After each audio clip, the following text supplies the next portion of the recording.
ប្រាំប្រាសាទមកចូលបនសត្វអូផងដែរដែលងើទំនៀបទឹកសាបជំរកមកឆ្លាយច្រើនហួហើយដំណាំមិនឡាយពឹងមួថ្មដាប្រាសាទអង្គរត្រូវតែចូលដំណាំមកធូរដូចឈាមអ្នកស៊ូយ៉ាងថ្លៃថ្លាយើងសប្បាយយងរំភើបយកអស្ចារ្យបានកើតមកជាកូនខ្មែរស្នាមញញឹមក្នុងចិត្តចេញពីបេះដូងខ្មែរត្រូវមើលថែមរតងពីដូនតាព្រមបាយ័នចំណាំងធ្វើអបសារៈគេថ្លៃថ្លាបងសល់អត់ខ្មែរគ្រប់រូប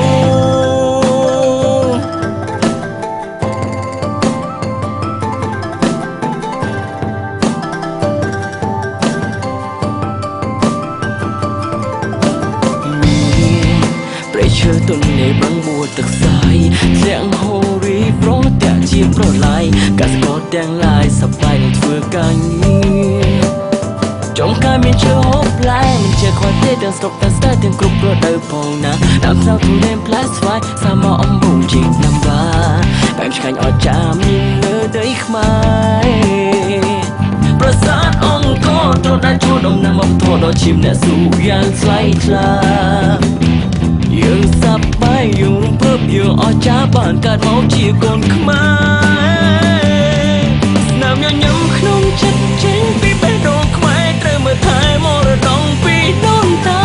ព្រមបាយ័នចំណាំងធ្វើអបសារៈគេថ្លៃថ្លាបនសល់អត់ខ្មែរស្នាមញញឹមក្នុងចិត្តចេញពីបេះដូងខ្មែរត្រូវមើលថែមរតងពីដូនតាព្រមបាយ័នចំណាំងធ្វើអបសារៈគេថ្លៃថ្លាបនសល់អត់ខ្មែរគ្រប់រូប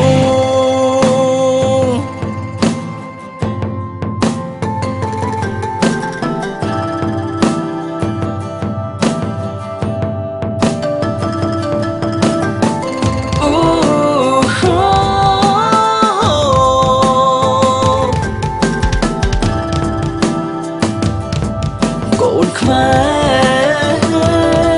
ស្នាមញញឹមក្នុងចិត្តចេញពីបេះដូងខ្មែរត្រូវមើលថែមរតងពីដូនតាព្រមបាយ័នចំណាំងថ្មអបសារៈគេថ្លៃថ្លាបនសល់អត់ខ្មែរស្នាមញញឹមក្នុងចិត្តចេញពីបេះដូងខ្មែរត្រូវមើលថែមរតងពីដូនតា